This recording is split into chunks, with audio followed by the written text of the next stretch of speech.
incredible man of God. Most of us tend to give up when we face hardships and challenges.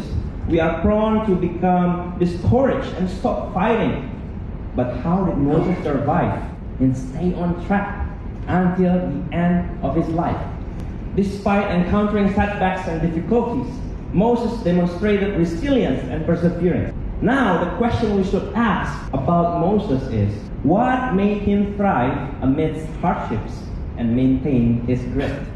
First one, knowing his identity strengthened his faith in the Lord.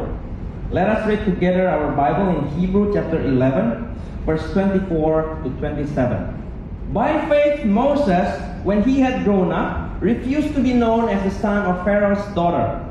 He chose to be mistreated along with the people of God rather than to enjoy the fleeting pleasures of sin. He regarded disgrace for the sake of Christ as of greater value than the treasures of Egypt, because he was looking ahead to his reward.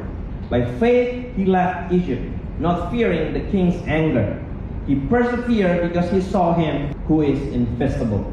Moses had everything a man would ever want.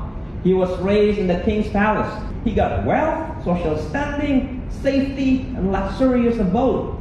But he rejected it all because he knew that was not the kind of lifestyle God wanted him to live in. He knew his true identity, an Israelite born in the tribe of Levi. So Moses knew how bad the suffering that his people, the Israelites, had to endure under the Egyptians' tyranny. He was always ready to defend his people. And by knowing his true identity as one of God's people, his faith was strengthened. He put God first above everything. And he was willing to do anything God asked him. Maybe you are in a situation when you feel like giving up right now. You feel like quitting. You feel like a total failure. You feel defeated, weak, like everything is a dead end. Well, I tell you what, do not give up. Find out who you are. Find out your true identity. And your true identity is a kingdom identity. What is your kingdom identity? You are all the children of the Lord. Amen? And do you know who God is? He is the King of the universe. And better yet, He is the creator of the universe. The challenges we are facing in our lives will strengthen our faith.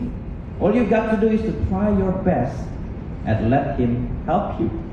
The second thing that we can learn from Moses is having humility help him to thrive in life. Let us read in Numbers 12, verse 3.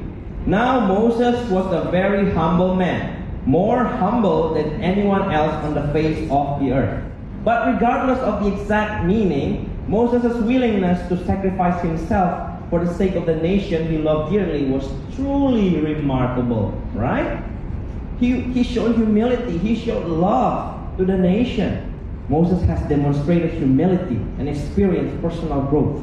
No matter how badly the people tried to put him down over and over again, he remained calm. Moses understood that God would guide him through all hardships, as He was on his side and He will always be for him. Moses was striving and thriving. There might be people who look down on you. Perhaps they want to destroy your reputation or crush your confidence. Leave the punishment to God and instead respond with acts of goodwill. Being humble does not mean that you are weak. Being humble will empower and strengthen you. The third thing that we will learn from Moses today is not just strengths, but also we will learn from Moses' one mistake.